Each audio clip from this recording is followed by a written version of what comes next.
Fala pessoal, Theo Hayashi aqui com vocês mais uma vez para mais um episódio do podcast do Theo. Você que quer crescer na tua espiritualidade, na tua liderança, você que quer fazer a diferença aqui na Terra, vem comigo. Hoje eu quero falar sobre Salmos 85. Isso mesmo, esse salmo, na verdade eu não vou falar do capítulo inteiro, mas especificamente eu quero falar sobre um versículo nesse salmo.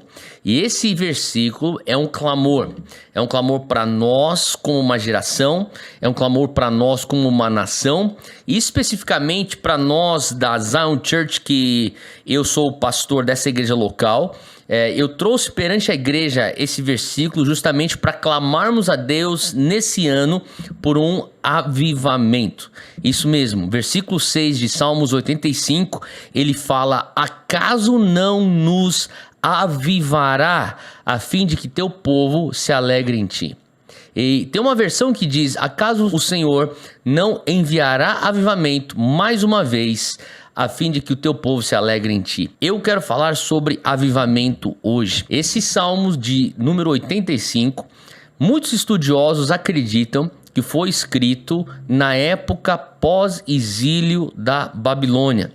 Você pode até conferir aí na tua própria Bíblia. Não é um salmo escrito por Davi, é um salmo escrito pelos filhos de Corá, mas é um salmo escrito no momento, como eu disse, muitos estudiosos acreditam que Israel está saindo da Babilônia, voltando a Jerusalém, e quando eles chegam a Jerusalém, encontram um lugar totalmente desolado, devastado, sem esperança, e eles começam então a clamar por um renovo.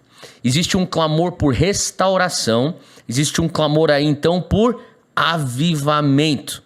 Então ele começa aqui nesse versículo do número 6 dizendo: acaso não nos renovarás, ou aviva-nos mais uma vez.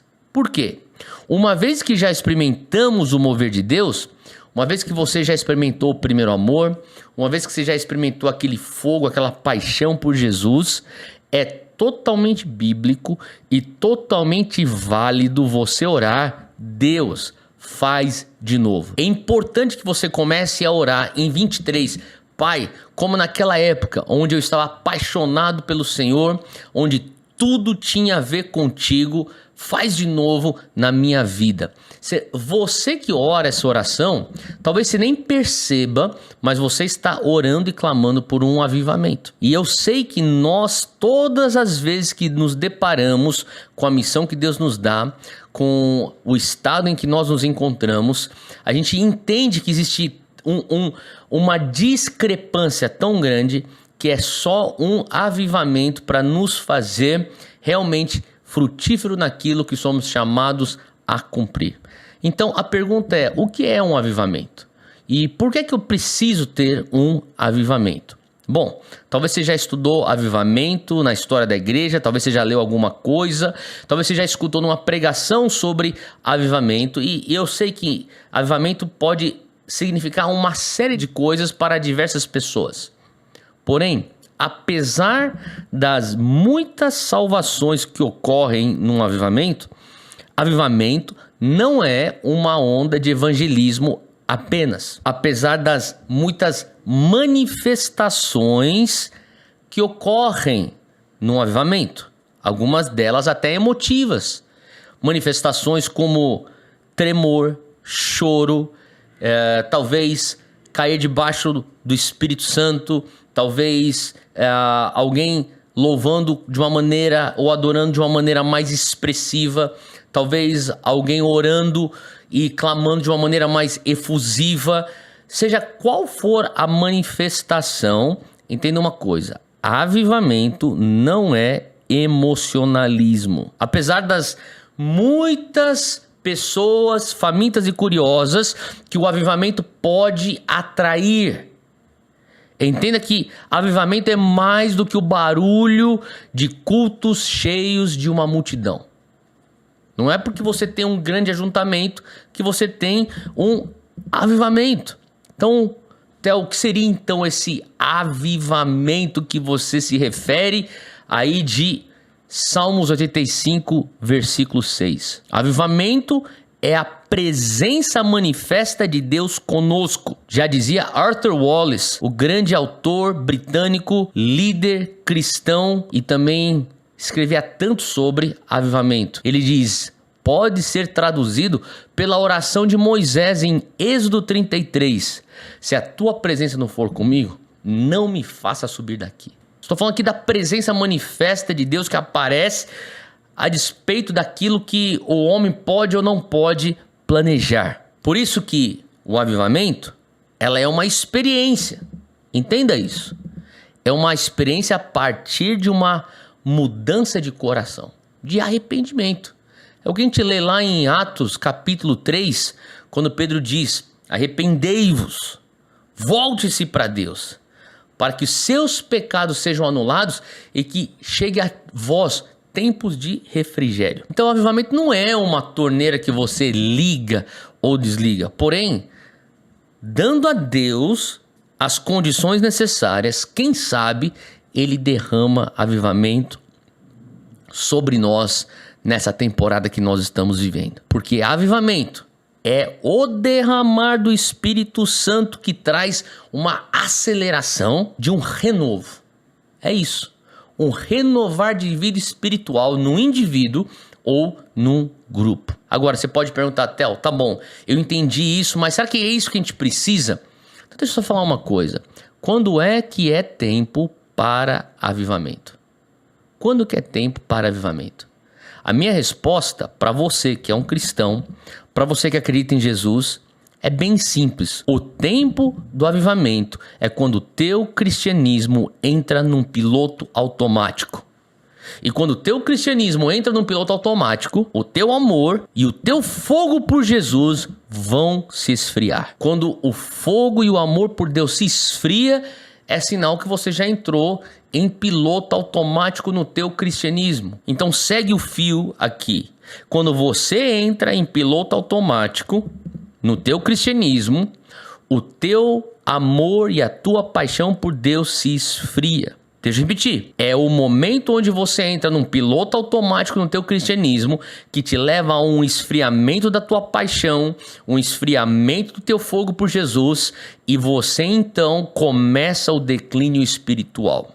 Agora, você pode perguntar: me explica melhor esse piloto automático, porque eu não quero estar nesse lugar que você menciona do piloto automático no meu cristianismo. Bom, o piloto automático no teu cristianismo acontece quando você se recusa a andar em fé. Toda vez que você quer viver a tua espiritualidade sem dar passos de fé, sem sair da tua zona de conforto, você começa a entrar em piloto automático, em modo piloto automático. O que significa isso? Significa que quando o nosso cristianismo não requer mais fé, é questão de tempo para o esfriamento. É assim como um músculo que fica dentro de um gesso.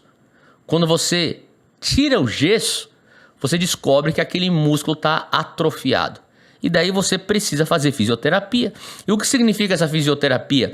Exercitar, pôr de volta o músculo na forma antiga. É isso que eu estou falando. O piloto automático é quando você fala assim: olha, eu não quero viver fora do meu conforto. Eu quero viver meu cristianismo previsível. Eu não quero ter que depender de uma intervenção sobrenatural constantemente. Então, sabe de uma coisa? É questão de tempo para o teu esfriamento espiritual. Agora, quando eu falo esfriamento espiritual, eu sei que algumas pessoas podem ficar até um pouco assustadas. Tipo, cara, isso aí eu não quero na minha vida. E alguns podem pensar: mas isso aí nunca vai acontecer comigo. Esfriamento espiritual? Deixa eu te dizer uma coisa. Nós temos como descobrir e discernir se nós estamos num esfriamento espiritual. Esfriamento espiritual dá sinais. Eu vou te listar aqui alguns sinais do esfriamento espiritual. Número 1 é a apatia. O que seria apatia? A falta de garra, a falta de resposta. Apatia nada mais é do que uma satisfação com o status quo espiritual. Será que você está com apatia? Será que você está satisfeito com a maneira com a qual as coisas estão? Uma apatia espiritual, isso aí vai te levar a um esfriamento espiritual, ou na verdade é um sinal já de um esfriamento espiritual que vai te levar eventualmente a um declínio espiritual. Então você começa a perder amor pelos perdidos. E a palavra diz que Deus deseja com que todos sejam salvos. Então quando você se acomoda em não evangelizar as pessoas no teu trabalho, quando você se acomoda em não evangelizar os colegas da tua faculdade, você começa a faculdade com a mesma turma, já está quase terminando os seus 4 anos na faculdade e ainda eles não vieram para Jesus, mas isso não te incomoda. Isso é sinal de falta de amor pelos perdidos. O terceiro sinal de esfriamento espiritual é o acobertamento de um pecado escondido. Quando você tem um pecado, e deixa eu só deixar uma outra coisa bem clara, que eu batalho com o pecado e eu tenho pontos de fraqueza e eu tenho tentações. Eu tenho certeza que você também tem. Então, quer dizer, a presença da fraqueza por conta do pecado, ela é constante, ela é uma realidade na minha vida. Mas deixa eu também dizer o que também é uma realidade. Existe dentro desse contexto de presença de pecado um espírito combativo meu contra o pecado. E é disso que eu estou falando. Quando você não tem mais o espírito combativo contra o pecado, você simplesmente aceitou o pecado. Mas vai fazer o quê? É isso. E daí você bota aquele pecado numa gaveta na tua vida, num departamento, você tenta isolar e você pensa, contanto que esse pecado aqui não venha sangrar para as outras áreas da minha vida, não tem problema ter esse pecado. E daí, sem perceber, você acabou de ganhar um pecado de estimação. Um outro sinal de esfriamento espiritual é uma divisão ou um espírito de facção no corpo de Cristo. Quando você começa a perceber que o corpo, a igreja, ela está dividida e aquilo lá, você pensa, mas faz parte. E na verdade, maioria, eu diria 9 de 10, 90%. Eu não tenho um dado concreto aqui, eu estou só achando aqui. Meu achômetro é 90% das divisões de rachas de igreja começa com fofoca. É o que eu acho. Pela minha pouca experiência de ter crescido na igreja, de ser filhos de pastores, neto de pastor, sobrinho de pastor, primo de pastor, tudo pastor. O que eu já vi na igreja, eu diria que 90% começou com uma fofoca. Daí você fala com a pessoa que traz a fofoca e a pessoa fala, mas eu não fofoquei. Na verdade, é que as coisas chegam a mim. Interessante que as coisas chegam a você. Interessante porque se você for entender o mundo espiritual, quem sabe as coisas, entre aspas, as fofocas estão chegando a você, porque existe uma testificação ou uma identificação no mundo espiritual. Então, se você é a pessoa que está sempre recebendo a informação do que está acontecendo na vida alheia, pergunte-se, por que as pessoas se sentem tão confortáveis em trazer isso aqui para mim? Porque normalmente quando isso começa a encontrar um espaço e se torna o aceitável, a fofoca começa a se instalar e a questão de tempo que existe então um espírito de facção dentro do corpo de Cristo. Então isso é um sinal de esfriamento espiritual.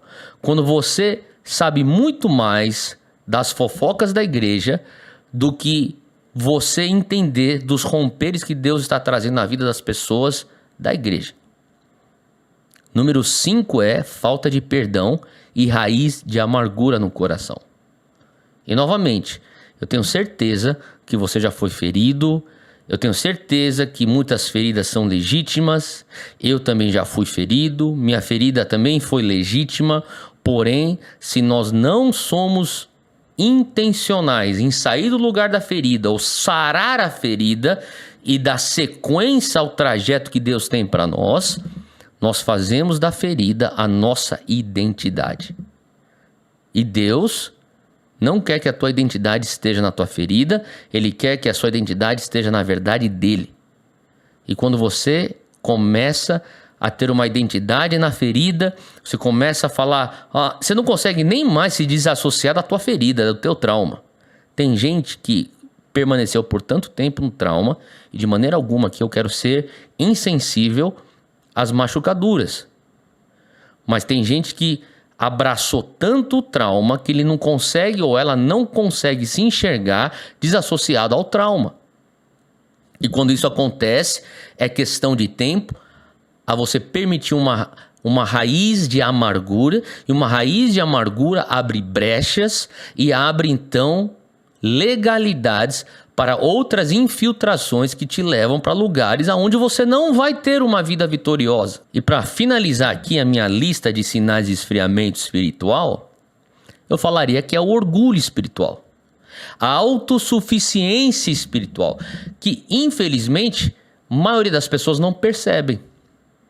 Eu me lembro quando em 2008 eu voltei ao Brasil, justamente voltei para começar o Dunamis. E eu contando então dos sonhos que Deus tinha me dado, contando das palavras que eu tinha recebido do Senhor, eu comecei então a dividir isso com as pessoas. E nesse processo todo de dividir isso com as pessoas, do avivamento que Deus traria, do mover de Deus que invadiria as universidades, eu comecei a ver que alguns mais velhos falavam para mim assim: ah, Theo, acalma aí teu coração aí, acalma aí, menos. Não falavam exatamente assim, mas era como se fosse atitude, menos. Quando eu era jovem, eu também vivia o mover de Deus. Quando eu era jovem, eu também era assim, efusivo. Quando eu era jovem, eu também era assim, sabe, cheio de paixão. Mas agora eu sou mais experiente, eu sou mais moderado, eu sou mais equilibrado. E eu me lembro de me pegar pensando. Só pensava, não falava, mas eu olhava e deduzia. Se crescer e ficar velho significa ser uma pessoa tão entediante que nem esse discurso, eu prefiro continuar novo, imaturo, mas apaixonado por Jesus. Porque em algum lugar a pessoa tinha um orgulho espiritual pensando: já vivi isso com Deus, já vivi aquilo com Deus, não preciso viver novamente. Por isso que o clamor por aviva-nos mais uma vez é um renovo. Falando: Jesus, eu preciso mais uma vez da paixão, do fogo, do amor ardendo no meu coração por ti. Não permita que eu perca a principal coisa, que é amor por ti, amor pelo meu próximo, é uma paixão pela tua presença. Por isso que o salmista em Salmos 85, ele fala: aviva-nos mais uma vez. Se existe um plano de reconstrução de Jerusalém, ele entendeu: nós precisamos de um mover de Deus. Se existe um plano de uma construção, de uma vida a partir de 23, se existe o plano de uma construção, de uma visão a partir de 23, não existe uma estratégia melhor do que começar clamando: aviva-me mais uma vez. Deus te abençoe, até o próximo episódio.